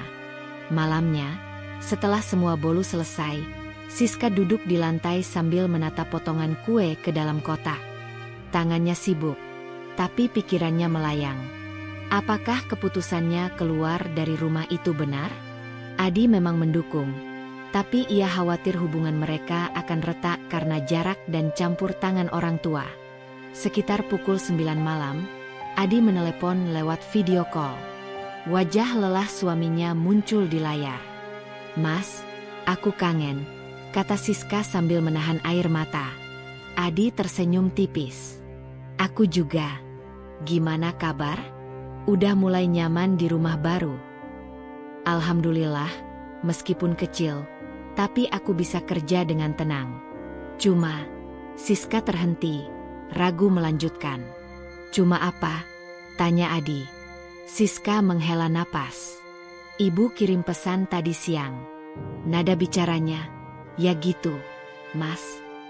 Adi terdiam sejenak, lalu berkata, "Biarkan saja.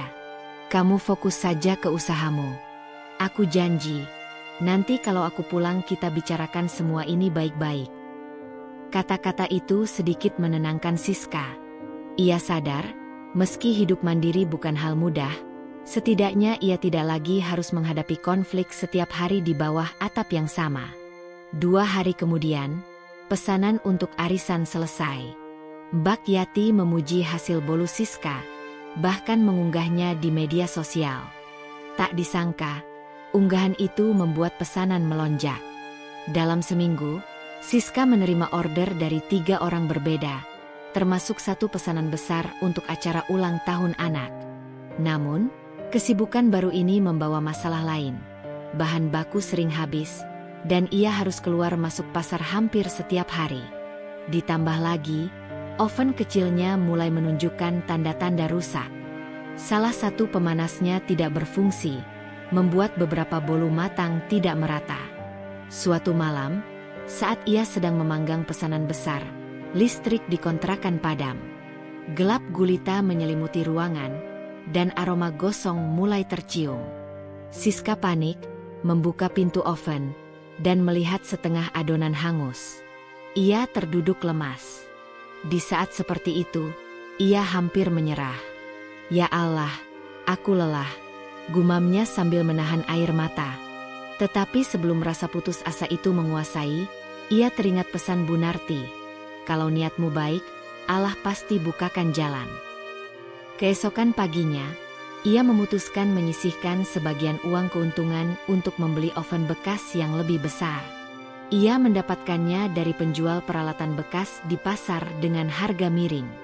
Oven itu berkarat di beberapa bagian, tapi masih berfungsi baik.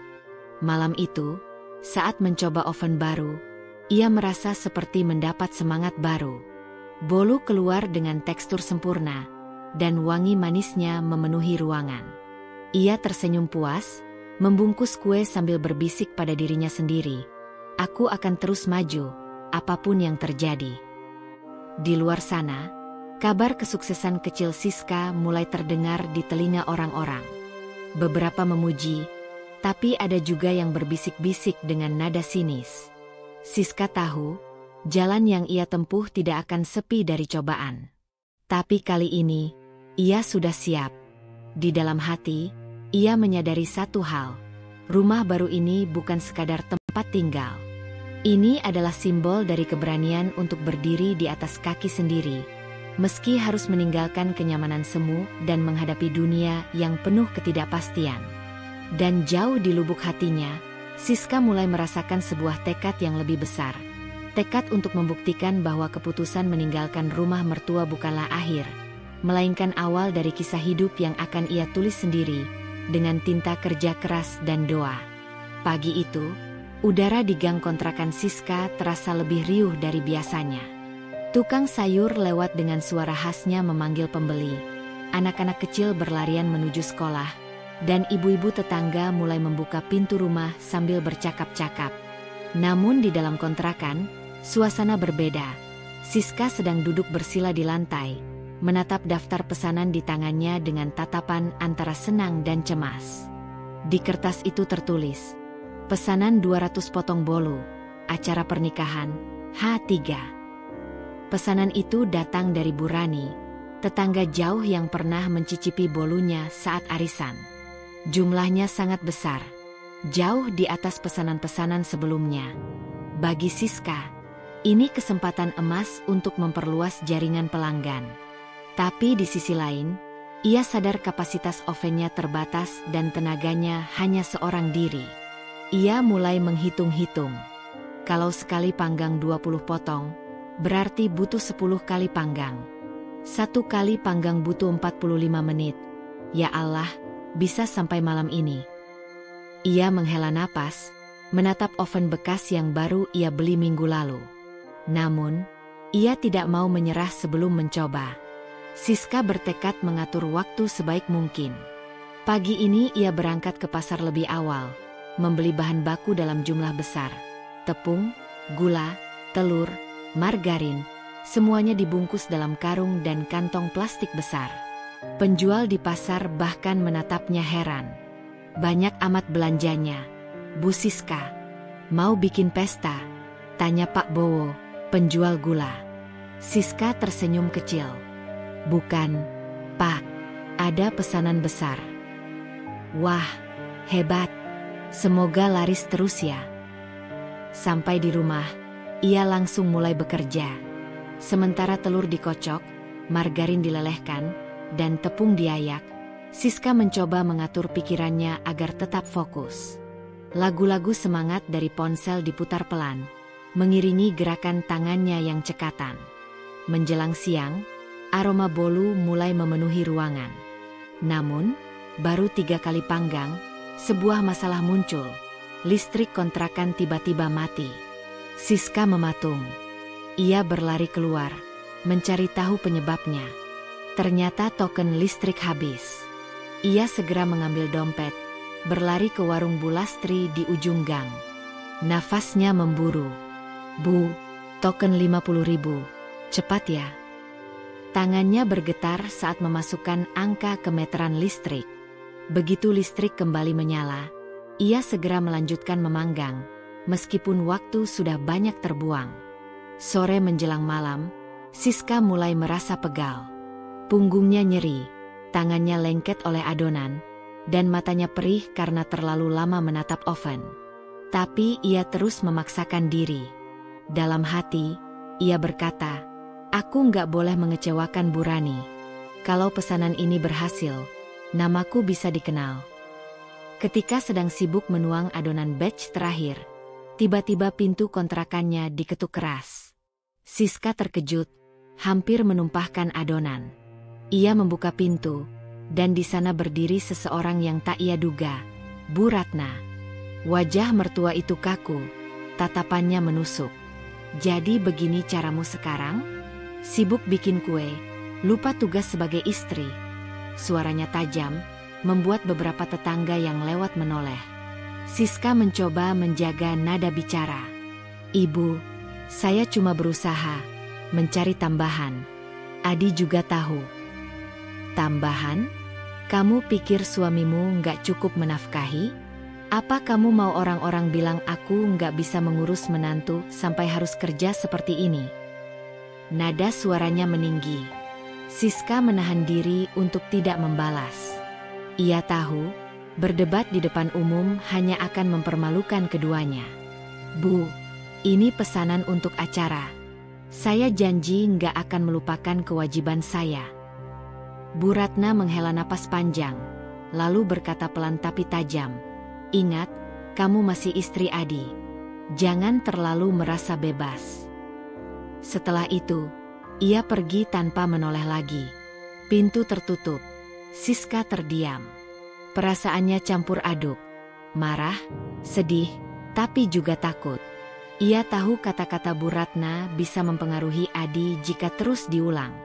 Namun, ia memilih menekan rasa itu dalam-dalam.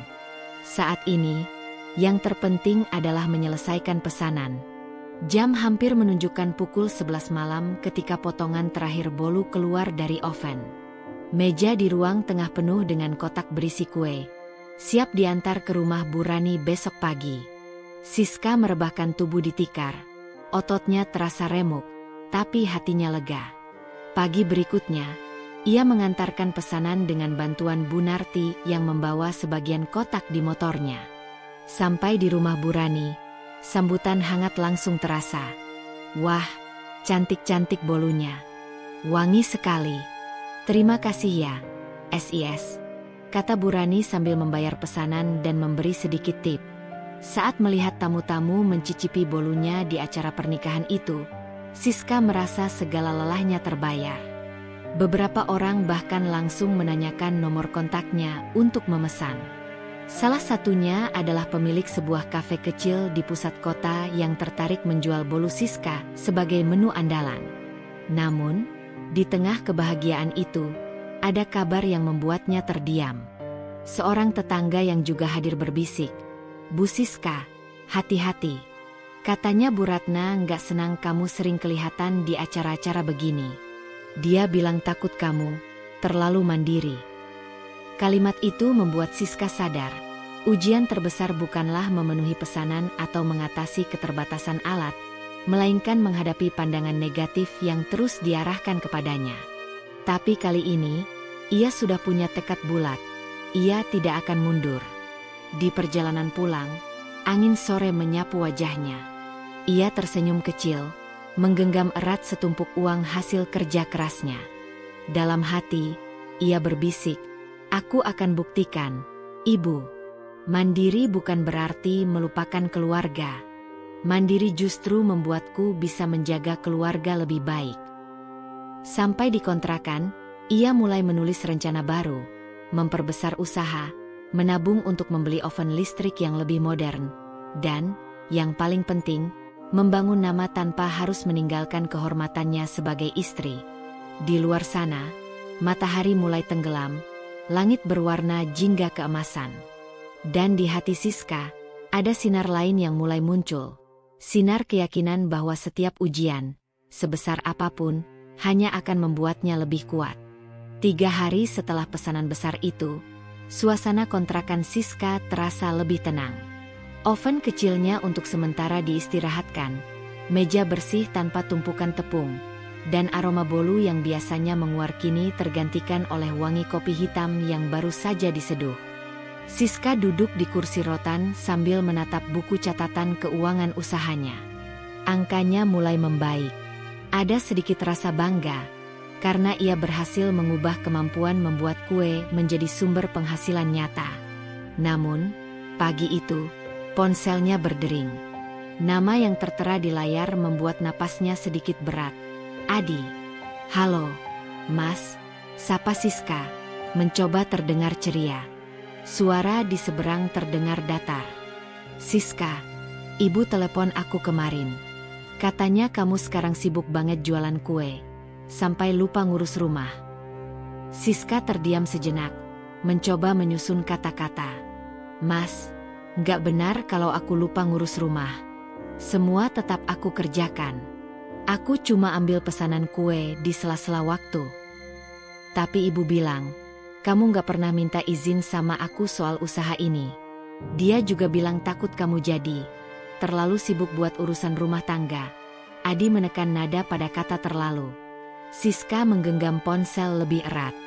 "Mas, aku bikin kue juga untuk bantu kita. Bukankah kita pernah bilang mau nabung buat punya rumah sendiri? Ini salah satu caranya."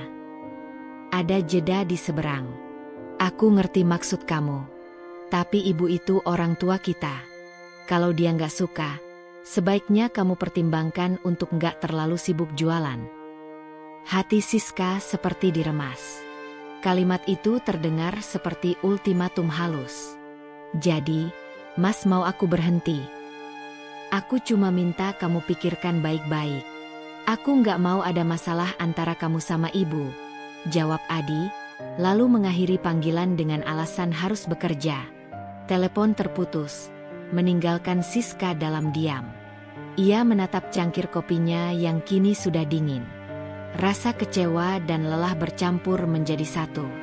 Ia tahu Adi terjepit di antara dirinya dan ibunya.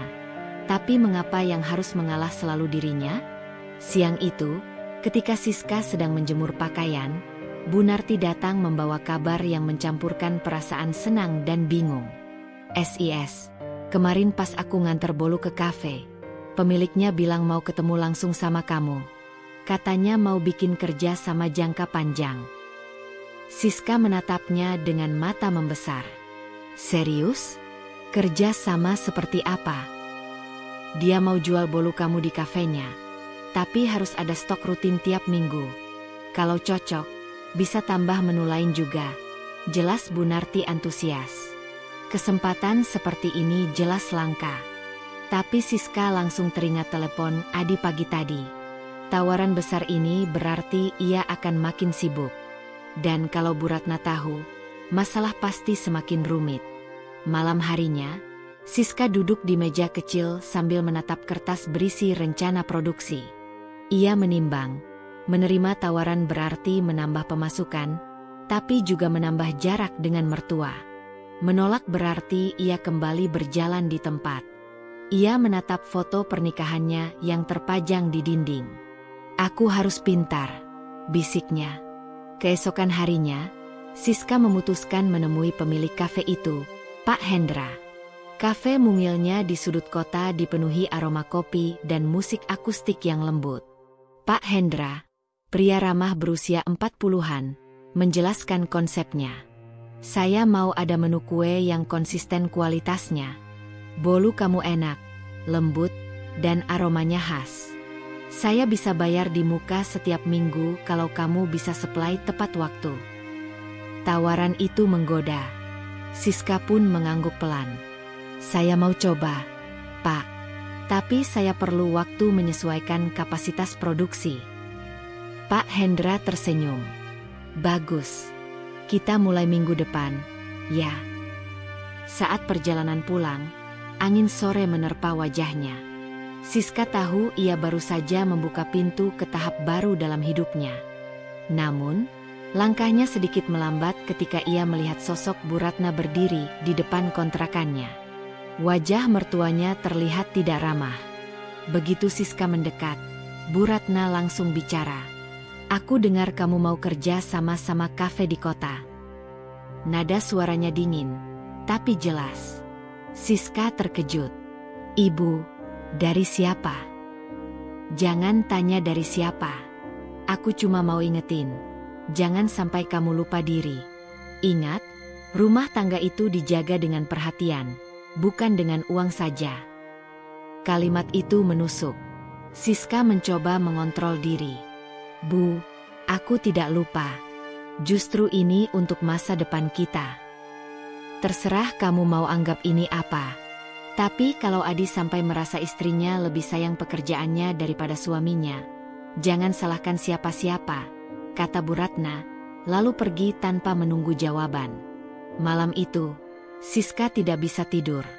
Suara oven, aroma adonan, rencana bisnis, semuanya bercampur dengan kata-kata mertuanya. Ia tahu jalannya tidak akan mudah. Tapi di dalam hati, ia juga tahu satu hal, menyerah bukan pilihan. Keesokan paginya, ia mulai mempersiapkan produksi untuk kafe. Jam kerjanya semakin padat, tubuhnya mulai terasa letih. Tapi setiap kali melihat adonan mengembang sempurna, semangatnya kembali. Pesanan pertama untuk kafe berjalan lancar, dan Pak Hendra puas. Bahkan, pelanggan kafe mulai bertanya siapa pembuat bolu tersebut. Namun, badai kecil mulai terasa. Adi menelepon lagi. Kali ini suaranya terdengar lebih tegang. Ibu bilang kamu makin sibuk, sampai jarang main ke rumah. Katanya kamu berubah. Siska menarik napas panjang. Mas, aku sibuk bukan karena lupa keluarga. Aku sibuk karena aku mau kita punya kehidupan yang lebih baik. Aku ngerti, SIS. Tapi kalau ibu sampai sakit hati, aku nggak tahu harus gimana, jawab Adi pelan. Telepon itu membuat Siska sadar. Konflik ini mulai merembet ke hubungan pernikahannya. Tapi ia juga menyadari, ujian ini adalah bagian dari proses. Ia hanya perlu bertahan, dan membuktikan bahwa apa yang ia lakukan bukan untuk mengabaikan, melainkan untuk menjaga. Di luar, hujan mulai turun, membasahi atap seng kontrakannya. Siska menatap keluar jendela sambil menggenggam secangkir teh hangat. Dalam hati, ia berkata, badai ini akan reda. Aku hanya harus kuat sampai saat itu tiba. Pagi itu, Siska bangun lebih awal dari biasanya. Alarm ponsel bahkan belum berbunyi ketika ia sudah duduk di tepi ranjang. Adonan bolu untuk kafe harus selesai sebelum pukul 8, karena kurir akan datang mengambilnya. Aroma mentega dan vanila sudah menguar memenuhi kontrakan kecilnya, menciptakan kehangatan tersendiri di tengah udara subuh yang dingin. Dengan cekatan, ia memindahkan bolu dari loyang ke rak pendingin. Tangannya lincah, tapi matanya sedikit sembab karena kurang tidur. Beberapa hari terakhir, jadwalnya padat. Pagi menyiapkan pesanan, siang mengurus rumah, sore mengantar anak tetangga les sebagai balas budi pada Bu Narti yang sering membantunya. Siska menatap hasil panggangannya, 9 loyang bolu, semua mengembang sempurna. Alhamdulillah, ucapnya lirih. Ia tahu, Reputasinya sebagai pembuat kue akan naik jika kualitas ini konsisten. Sekitar pukul 9, ia mengantar sendiri sebagian pesanan ke kafe. Jalanan kota mulai ramai, tapi ia menikmati perjalanan itu. Di dalam kafe, Pak Hendra langsung menyapanya dengan senyum lebar. "Siska, pas sekali datang. Ada tamu penting yang mau aku kenalkan." Ternyata tamu itu adalah seorang food blogger terkenal bernama Maya Prameswari, yang memiliki ratusan ribu pengikut di media sosial. Maya kebetulan mampir ke kafe untuk liputan singkat. "Jadi ini pembuat bolu yang bikin saya penasaran?" tanya Maya sambil tersenyum. Siska gugup, tapi mengangguk. "Iya, Mbak. Semoga suka." Maya memotong sepotong bolu, mencicipinya perlahan, lalu matanya berbinar. Teksturnya lembut, manisnya pas, dan aroma menteganya khas. "Ini harus masuk di akun saya." Tak butuh waktu lama, Maya mengunggah foto bolu Siska ke Instagram dan TikTok-nya. Ia menulis ulasan singkat yang memuji rasa dan konsistensi bolu itu. Siska tak mengira dampaknya akan secepat itu. Sore harinya, ponselnya penuh notifikasi. Banyak orang menghubunginya, ingin memesan. Bahkan, beberapa pelanggan menawarkan harga lebih tinggi agar bisa mendapat antrean lebih cepat. Namun, kabar ini juga sampai ke telinga Bu Ratna, dan bukan lewat mulut Siska. Malam itu, saat Siska baru saja menutup oven, suara ketukan keras terdengar di pintu. Ketika dibuka, Bu Ratna berdiri di sana dengan wajah kaku. "Jadi kamu sekarang udah terkenal, ya?" Nada suaranya terdengar seperti sindiran. Siska mencoba tersenyum. "Alhamdulillah, Bu. Ada yang review kue saya, jadi banyak yang pesan." "Bagus, tapi jangan lupa, kamu itu masih istri. Tugas utama kamu bukan cari uang, tapi ngurus suami. Adi nelpon aku tadi, katanya kamu jarang balas pesan karena sibuk di dapur." Siska merasakan nadinya berdegup cepat. "Bu, aku sibuk karena pesanan lagi banyak. Tapi itu tidak berarti aku lupa sama Adi." Bu Ratna melipat tangannya di dada. "Kalau kamu sampai bikin Adi ngerasa diabaikan, jangan salahkan siapa-siapa kalau rumah tangga kalian goyah." Setelah berkata demikian, Bu Ratna pergi tanpa menunggu jawaban. Siska menutup pintu perlahan, menahan napas agar tidak pecah dalam tangis. Kata-kata itu seperti bom kecil yang diletakkan di hatinya. Malam itu, ia menelepon Adi. "Mas, aku mau jelasin soal kabar yang ibu dengar." Adi terdengar lelah. "Aku udah dengar semua dari ibu. Aku ngerti kamu mau bantu. SIS. Tapi aku juga nggak mau hubungan kita rusak gara-gara pekerjaan. Mas, aku lakukan ini untuk kita. Kalau sekarang kita bertahan, nanti kita bisa punya rumah sendiri." "Aku ngerti. Tapi kadang aku merasa ibu nggak salah kalau bilang kamu terlalu fokus ke usaha," jawab Adi, membuat dada Siska semakin sesak. Percakapan itu berakhir tanpa solusi. Siska menatap layar ponselnya yang gelap, merasakan jarak yang kian lebar antara dirinya dan suaminya. Keesokan harinya, sebuah kejadian tak terduga terjadi di kafe. Saat Siska datang mengantar pesanan, seorang pelanggan memotret dan mengunggah fotonya ke media sosial, menandainya sebagai perempuan sederhana di balik bolu viral. Foto itu menyebar cepat, memicu rasa penasaran publik. Banyak yang memuji kegigihan Siska, tapi tak sedikit pula yang mengomentari penampilannya. "Cantik kalau dirawat sedikit," tulis seseorang di kolom komentar. "Kasihan, pasti capek banget tiap hari di dapur," tulis yang lain. Namun, komentar paling menyakitkan justru datang dari akun anonim. "Pantes mertua nggak suka. Istrinya sibuk cari popularitas, bukan ngurus suami." Siska menutup ponselnya, berusaha menahan air mata.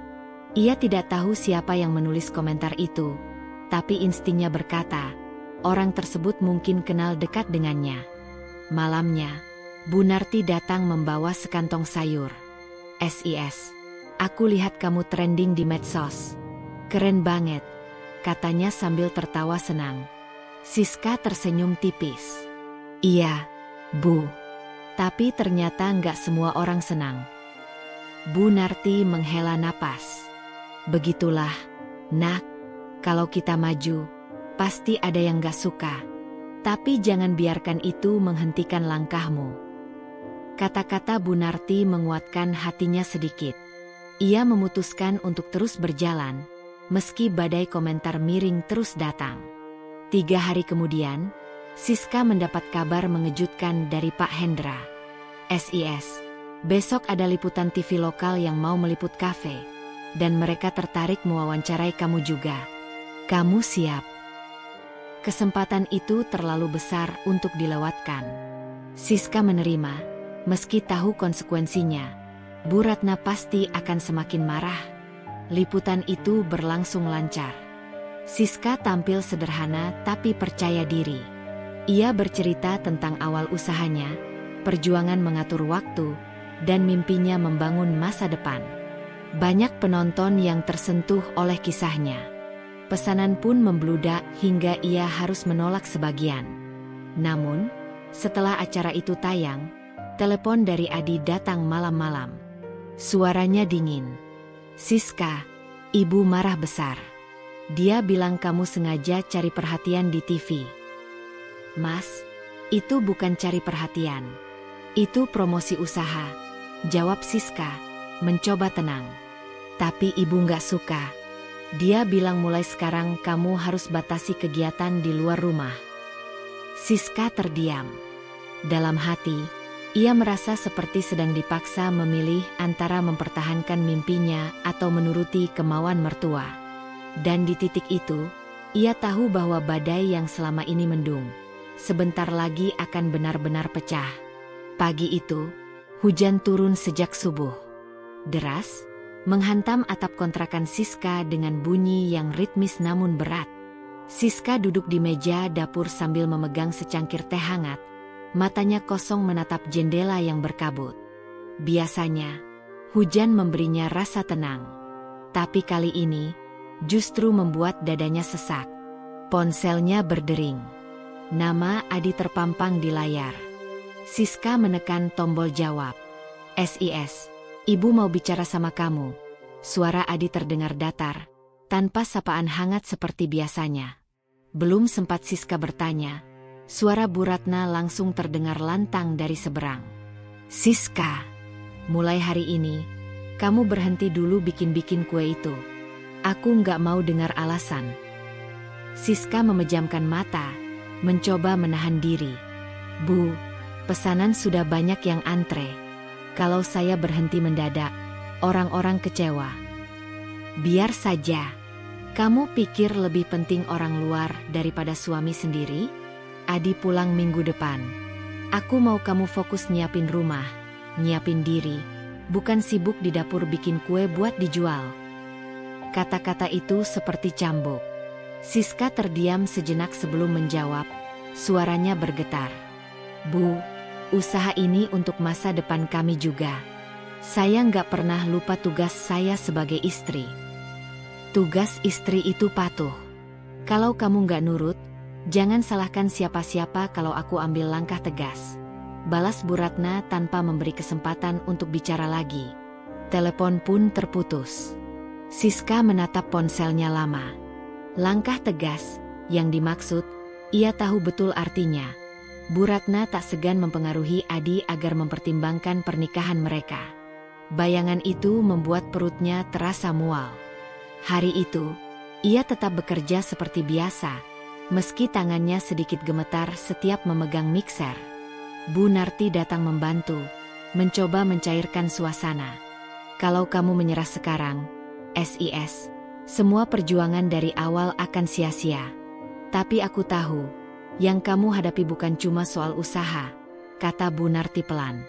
Siska tersenyum hambar. Aku cuma takut, Bu. Takut dianggap istri durhaka. Tapi kalau aku berhenti, aku juga durhaka sama mimpiku sendiri. Malamnya, Adi menghubungi lagi. Kali ini suaranya lebih lembut. SIS. Aku nggak mau kita berantem karena hal ini.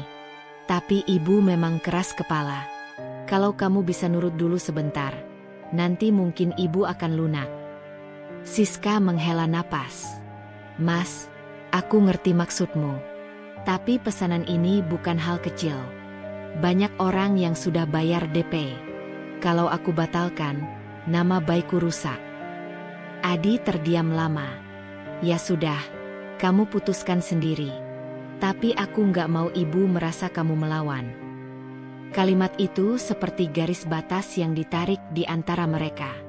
Adi menyerahkan keputusan, tapi dengan ancaman tersirat. 3 hari sebelum Adi pulang, hujan deras kembali mengguyur kota. Sore itu, ketika Siska baru saja selesai mengantar pesanan, ia menerima pesan singkat dari pelanggan. Mbak, maaf banget. Saya nggak bisa ambil pesanan besok. Katanya ada berita di grup, wah kalau Mbak jual kue pakai bahan nggak halal. Betul nggak? Jantung Siska langsung berdegup kencang. Ia tahu itu fitnah. Semua bahan kuenya jelas. Bahkan sertifikat halal untuk mentega dan coklatnya ia simpan rapi. Ia mencoba menelusuri kabar itu, dan ternyata benar. Di beberapa grup warga, ada pesan berantai yang menyebut usahanya tidak jujur, bahkan menyelipkan foto Siska di kafe.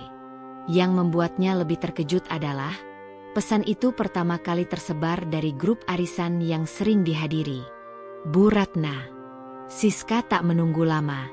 Malam itu juga ia datang ke rumah mertua, meski hujan masih deras.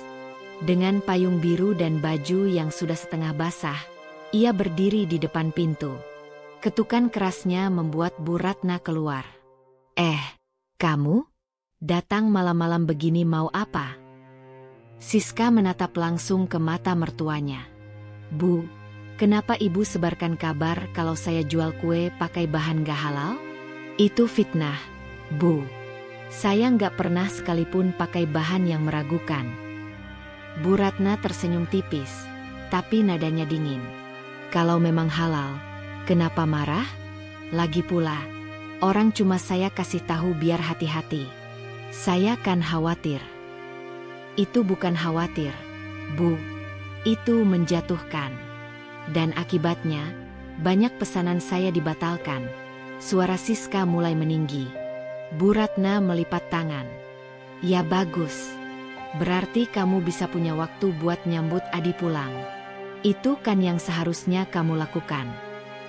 Kata-kata itu membuat darah Siska berdesir panas. Hatinya perih. Tapi kali ini ia tak menunduk seperti biasanya. Bu, saya sabar selama ini. Saya terima diperlakukan seperti pembantu. Saya diam ketika ibu meremehkan saya. Tapi saya nggak akan diam kalau ibu merusak nama baik saya. Ruangan itu terasa hening sejenak. Hanya suara hujan yang terdengar. Wajah Bu Ratna memerah. Entah karena marah atau terkejut. Kamu berani melawan. Saya berani membela diri, Bu. Jawab Siska mantap. Siska pulang malam itu dengan tubuh lelah tapi hati sedikit lega. Ia tahu konfrontasi itu akan memicu reaksi besar, tapi ia sudah siap. Keesokan harinya, ia mengunggah video singkat di media sosial, menunjukkan bahan-bahan kuenya, sertifikat halal, dan proses pembuatan yang bersih. Saya ingin meluruskan kabar yang beredar. Usaha ini saya bangun dengan jujur, dan saya tidak pernah menggunakan bahan yang meragukan, ujarnya di video itu. Video itu viral.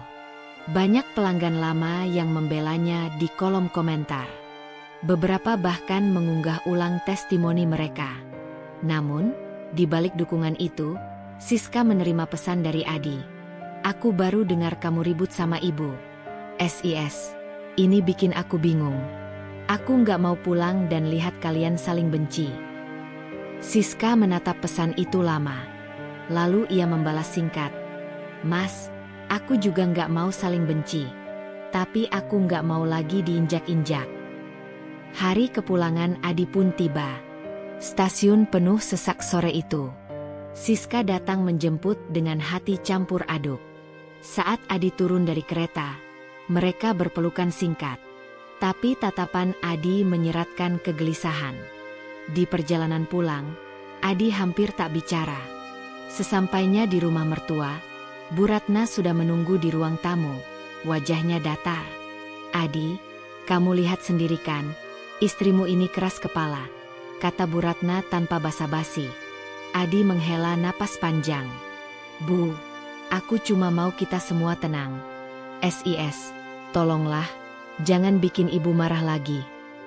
Siska menatap suaminya, lalu menatap mertuanya. Saat itu, ia sadar, jika ia tetap diam, maka lingkaran ini akan terus berulang. Dan di kepalanya, ia sudah mulai merancang langkah yang akan mengubah segalanya. Meski artinya ia harus kehilangan kenyamanan sementara. Udara pagi itu dingin menusuk. Hujan semalam membuat halaman rumah mertua becek. Bau tanah basah bercampur wangi bunga melati yang baru mekar. Siska berdiri di dapur, menyiapkan teh untuk Adi yang masih tidur di kamar tamu. Ia sudah memutuskan, hari ini akan menjadi titik balik hidupnya. Sejak Adi pulang 2 hari lalu, suasana rumah seperti berjalan di atas tali tipis. Bu Ratna jarang bicara langsung pada Siska, tapi tatapan matanya tajam seperti pisau. Adi pun terlihat letih, berusaha menengahi, tapi jelas terjebak di antara 2 orang yang sama-sama ia cintai. Siska tidak ingin hidupnya selamanya diatur oleh rasa takut. Tidak takut pada Bu Ratna, tidak takut pada omongan orang, dan tidak takut kehilangan kenyamanan sementara demi masa depan yang sehat. Ia tahu, jika terus bertahan di rumah ini, martabatnya akan habis sedikit demi sedikit. Pagi itu, setelah Adi keluar dari kamar, Siska memintanya duduk. "Mas, aku mau bicara. Tolong dengarkan sampai selesai," katanya mantap. Adi mengangguk pelan, meski wajahnya menunjukkan rasa cemas. "Aku sudah bertahan selama ini. Aku pikir kalau aku sabar, semua akan berubah. Tapi nyatanya, aku tetap dianggap rendah. Bahkan usahaku yang halal dan jujur difitnah. Aku nggak bisa tinggal di rumah ini lagi. Mas, aku mau kita pindah." Adi terdiam. "SIS, kamu tahu ini nggak gampang. Aku belum dapat pekerjaan tetap di sini. Kalau kita pindah, biaya akan lebih besar." Siska mengangguk. "Aku tahu. Tapi aku sudah menabung dari usaha kueku. Cukup untuk bayar sewa rumah kecil dan modal usaha di tempat baru. Aku nggak minta rumah besar. Yang penting kita punya ruang untuk hidup tanpa rasa takut." Bu Ratna yang sedari tadi berdiri di dekat pintu, mendengarkan, langsung menyela. "Adi, kamu dengar sendiri kan? Istrimu ini mau memisahkan kamu dari ibumu. Baru juga beberapa hari pulang, sudah diajak minggat." Siska menoleh pada mertuanya, kali ini tanpa gentar. "Bu, saya tidak memisahkan. Saya cuma mau kami punya tempat sendiri. Biar kami belajar berdiri di kaki sendiri. Kalau Mas Adi tetap mau datang ke sini setiap hari, saya tidak melarang." Bu Ratna mendengus. "Kamu sok pintar. Ya, dulu datang ke rumah ini cuma bawa baju, sekarang mau ngatur-ngatur." Siska menarik napas dalam. "Dulu saya datang ke sini dengan tangan kosong. Iya, tapi sekarang saya punya harga diri, dan itu yang tidak akan saya serahkan." Ketegangan memuncak. Adi memijat pelipisnya, lalu berdiri.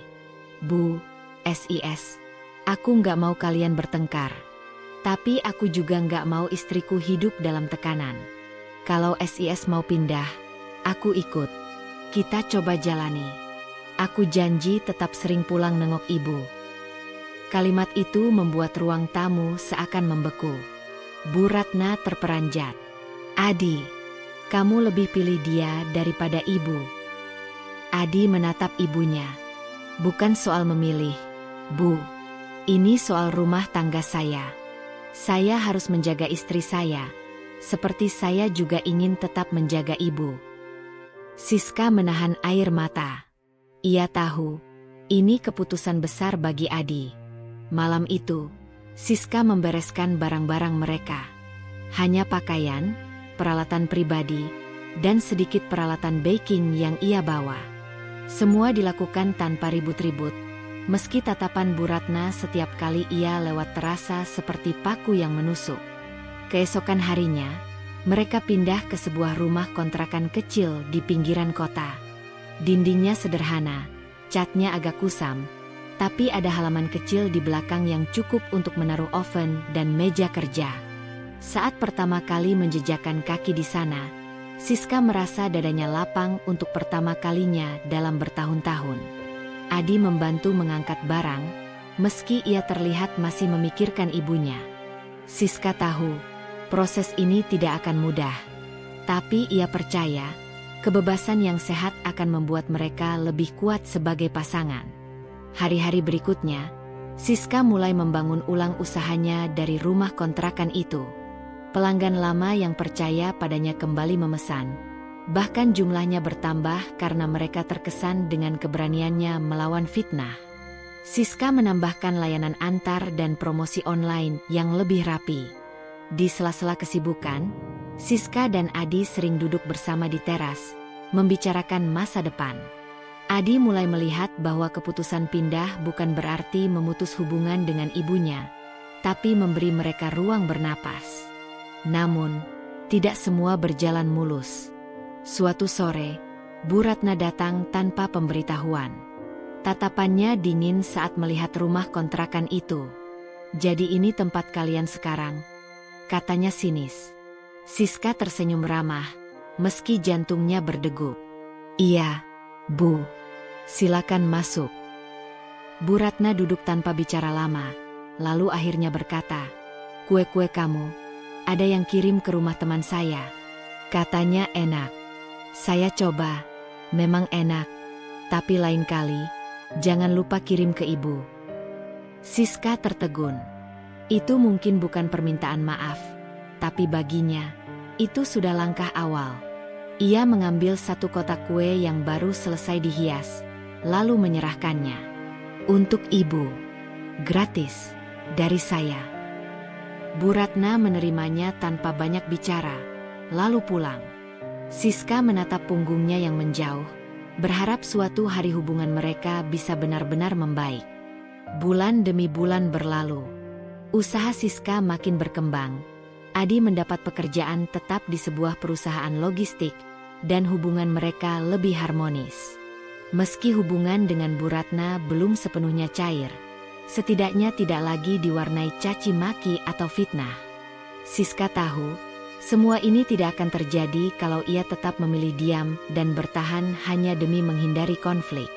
Keberaniannya mengambil langkah besar, meski penuh risiko, telah menyelamatkan pernikahannya, usahanya, dan yang terpenting, harga dirinya. Suatu malam, ketika Siska duduk di teras sambil menghias kue untuk pesanan besar, Adi duduk di sebelahnya. "Terima kasih, SIS," katanya tiba-tiba. "Untuk apa?" Siska tersenyum sambil terus menempelkan krim di pinggir kue. "Untuk nggak menyerah.